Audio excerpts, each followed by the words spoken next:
Harrison Oken, keputusan sederhana yang menyelamatkan nyawa. Pada tahun 2013, di lepas pantai Nigeria, sebuah kapal tugboat beroperasi seperti biasa. Di dalam kapal itu, seorang koki bernama Harrison Oken sedang bekerja. Di satu momen, ia pergi ke toilet. Beberapa menit setelah itu, sesuatu terjadi. Ombak besar datang, dan air mulai masuk ke dalam kapal. Keseimbangan hilang, dan dalam waktu singkat, kapal tenggelam ke dasar laut. Sebagian besar kru tidak sempat keluar, dan kapal itu dianggap tidak menyisakan siapapun. Namun Harrison masih hidup. Ketika kapal tenggelam dan terbalik, tidak semua bagian langsung penuh air. Ada beberapa ruang yang masih menyimpan udara. Harrison kebetulan tidak berada di area yang langsung terisi air. Dia berhasil masuk ke ruang yang masih memiliki udara. Air sudah memenuhi hampir seluruh ruangan. Ia hanya bisa berdiri di ruang sempit dengan air di sekitarnya. Gelap, tanpa cahaya. Untuk bertahan, ia mengandalkan udara yang tersisa dan meminum air yang ada menggunakan pecahan kaleng yang mengambang.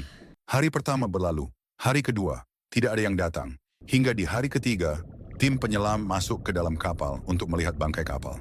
Sampai di satu titik, mereka melihat sesuatu. Sebuah tangan, masih bergerak. Harrison akhirnya ditemukan. Ia menjadi satu-satunya orang yang selamat dari kejadian itu. Costa Concordia disaster, jalur yang sedikit diubah. Pada tahun 2012, sebuah kapal pesiar besar berlayar di perairan Italia. Namanya Costa Concordia. Di dalamnya, lebih dari 4.000 orang. Perjalanan itu berjalan seperti biasa, tenang, tanpa gangguan. Namun di satu titik, kapten kapal mengambil keputusan kecil. Ia membawa kapal lebih dekat ke pantai untuk melakukan sebuah salut. Sebuah tradisi, kapal mendekat ke daratan agar penumpang bisa melihat pulau lebih dekat. Malam itu, kapal diarahkan mendekati Pulau Giglio, namun jaraknya terlalu dekat. Dan beberapa saat kemudian, sesuatu terjadi. Kapal itu menabrak karang. Benturan itu merobek bagian bawah kapal. Air mulai masuk, semakin banyak. Kapal mulai miring. Orang-orang di dalamnya mulai panik. Dalam waktu yang tidak lama, situasi berubah menjadi kacau. Evakuasi dilakukan, namun tidak semua berjalan lancar. Sebagian orang terjebak, sebagian lainnya tidak sempat keluar. Dan malam itu, kapal besar itu perlahan tenggelam. Sebuah perjalanan yang seharusnya memorable, berakhir menjadi tragedi. Puluhan orang meninggal dunia. Dan semua itu berawal dari satu keputusan kecil, mengubah jalur sedikit saja. Vesna Vulović karena jadwal berubah. Pada tahun 1972, sebuah pesawat penumpang terbang di atas wilayah Eropa. Penerbangan itu terlihat aman-aman saja. Tidak ada cuaca buruk. Di dalam pesawat itu, seorang pramugari bernama Vesna Vulović sedang menjalankan pekerjaannya. Ia sebenarnya tidak dijadwalkan untuk penerbangan itu. Namun karena perubahan jadwal, akhirnya dia masuk ke daftar kru. Sebuah keputusan kecil, pergantian kerja yang terlihat biasa. Pesawat terus terbang. Sampai di satu titik, sesuatu terjadi. Sebuah ledakan terjadi di bagian bagasi pesawat. Menurut hasil penyelidikan, ledakan itu diduga berasal dari bom. Pesawat hancur di ketinggian lebih dari 10.000 meter. Bagian-bagian pesawat jatuh, tersebar di area pegunungan bersalju. Semua orang di dalamnya diperkirakan meninggal dunia. Namun saat tim penyelamat tiba, mereka menemukan sesuatu yang tidak diduga. Seorang wanita masih hidup. Tubuhnya terluka parah, namun ia berhasil bertahan. Menurut laporan penyelidikan, Vesna terjebak di bagian belakang pesawat yang jatuh bersama potongan badan pesawat lainnya. Bagian itu menghantam lereng bersalju dan pepohonan, yang membantu meredam benturan. Ia ditemukan dalam kondisi tidak sadar, dengan banyak tulang patah, namun masih bernapas. Ia kemudian menjalani perawatan panjang, dan perlahan berhasil pulih. Franz Reichelt, penjahit yang jatuh di Eiffel. Pada awal tahun 1912, di Paris, Prancis, seorang pria bernama Franz Reichelt memiliki sebuah ide. Ia percaya bahwa manusia bisa jatuh dari ketinggian dan tetap selamat. Ia bukan pilot, bukan ilmuwan besar, ia adalah seorang penjahit. Namun selama bertahun-tahun, ia merancang sebuah pakaian khusus. Sebuah jas yang menurutnya bisa berfungsi seperti parasut. Ia melakukan beberapa percobaan kecil, menggunakan boneka, dan menjatuhkannya dari tempat rendah. Namun hasilnya tidak benar-benar meyakinkan. Meski begitu, ia tetap percaya pada idenya. Hingga akhirnya, ia mengambil keputusan besar. Ia ingin membuktikannya sendiri. Lokasi yang dipilih bukan tempat biasa, melainkan Menara Eiffel. Pagi itu, orang-orang mulai berkumpul. Beberapa datang karena penasaran. Sebagian lainnya hanya ingin melihat. Franz berdiri di atas platform menara, mengenakan jas ciptaannya sendiri. Awalnya, banyak yang mengira ia hanya akan menggunakan boneka. Namun di sana, ia memutuskan untuk melompat sendiri. Ia berdiri beberapa saat, melihat ke bawah, lalu melangkah maju. Dalam hitungan detik, semuanya selesai. Parasut itu tidak terbuka seperti yang ia bayangkan. Dan Franz jatuh langsung ke tanah. Ia meninggal dunia di tempat. Peristiwa itu terekam kamera dan menjadi salah satu eksperimen paling terkenal yang berakhir tragis. Brian Wells, pesanan pizza yang tidak biasa. Pada tahun 2003, di Pennsylvania, Amerika Serikat, seorang pria bernama Brian Wells bekerja sebagai pengantar pizza. Hari itu terlihat biasa saja. Ia menerima sebuah pesanan dan pergi mengantarnya seperti biasa. Pesanan itu membawanya ke sebuah lokasi terpencil, bukan kawasan kota, hanya area yang cukup sepi. Apa yang terjadi setelah itu tidak pernah benar-benar jelas.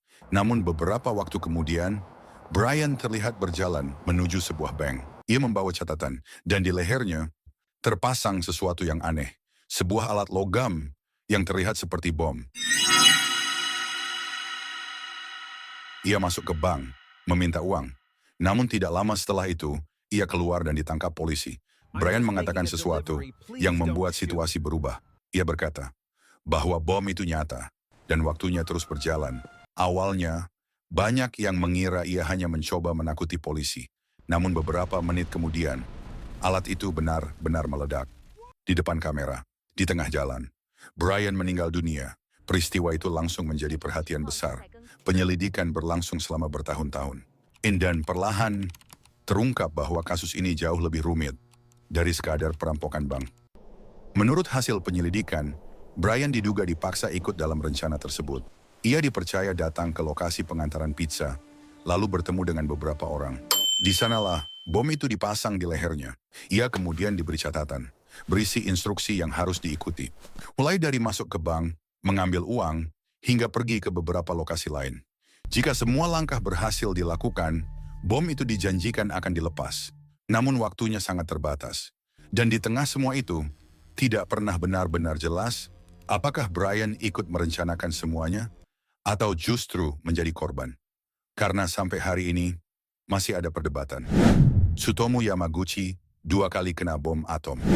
Pada tahun 1945, seorang pria bernama Tsutomu Yamaguchi sedang berada di Hiroshima, Jepang. Ia datang untuk urusan pekerjaan. Perjalanannya hampir selesai, dan hari itu ia bersiap untuk pulang. Pagi hari ia berada di luar ruangan ketika sesuatu muncul di langit. Sebuah cahaya sangat terang, lalu ledakan besar terjadi. Bom atom dijatuhkan di Hiroshima. Gelombang ledakan menghantam kota. Bangunan runtuh, api menyebar. Tsutomu selamat. Tubuhnya terluka, pendengarannya terganggu, namun ia masih hidup.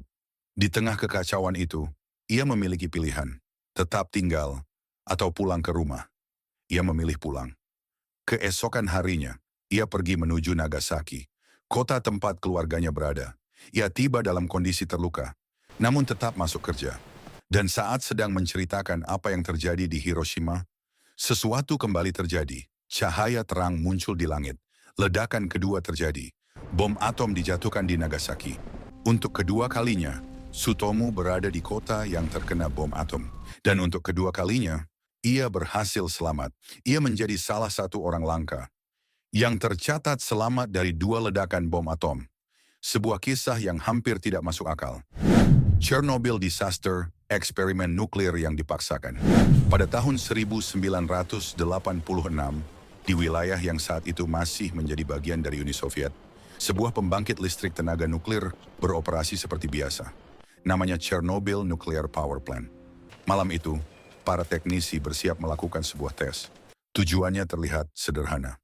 Mereka ingin mengetahui berapa lama turbin masih bisa menghasilkan daya setelah listrik utama dimatikan. Tes itu sebenarnya sudah beberapa kali ditunda. Dan malam itu, mereka memutuskan untuk tetap menjalankannya.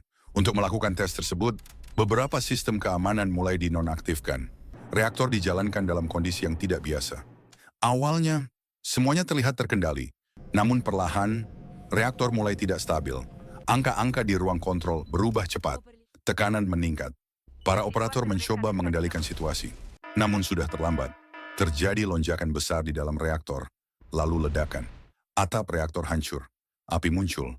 Dan material radioaktif mulai terlepas ke udara. Pada awalnya, tidak semua orang menyadari seberapa besar dampaknya. Sebagian pekerja tetap berada di area itu, tanpa mengetahui bahwa mereka sedang terpapar radiasi tingkat tinggi. Beberapa kota di sekitar pembangkit akhirnya harus dikosongkan.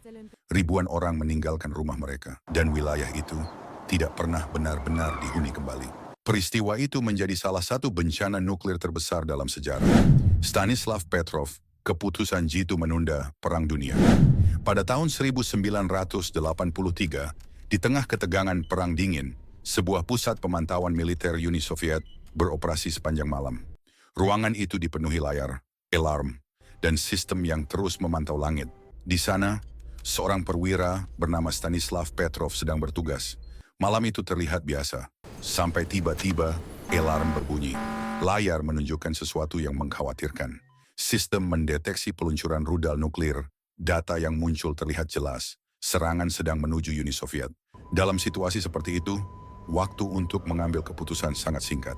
Jika laporan itu benar, maka balasan harus segera dilakukan. Karena keterlambatan beberapa menit saja, bisa berarti kehancuran.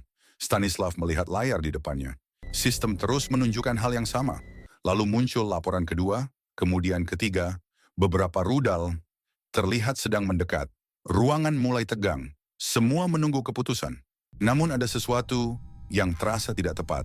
Stanislav berpikir, jika benar terjadi serangan nuklir, jumlah rudalnya seharusnya jauh lebih banyak. Bukan hanya beberapa, ia mulai ragu pada sistem. Dan di tengah tekanan itu, ia mengambil keputusan. Ia tidak menekan tombol. Ia tidak langsung melaporkan serangan itu sebagai ancaman nyata. Beberapa menit berlalu, tidak ada ledakan, tidak ada rudal yang jatuh. Dan perlahan, semuanya mulai jelas. Alarm itu salah. Sistem satelit keliru membaca pantulan cahaya matahari sebagai peluncuran rudal. Jika malam itu, keputusan yang diambil berbeda, mungkin sejarah dunia juga akan berbeda. Karena satu laporan yang salah bisa memicu perang nuklir. Dan semuanya berakhir karena satu keputusan kecil. Memilih untuk tidak percaya pada apa yang terlihat di layar. Kadang, hidup berubah bukan karena keputusan besar, tapi karena satu pilihan kecil yang terlihat biasa. Kalau kamu suka cerita seperti ini, jangan lupa subscribe, like, dan tulis di kolom komentar. Cerita mana yang paling bikin kamu berpikir,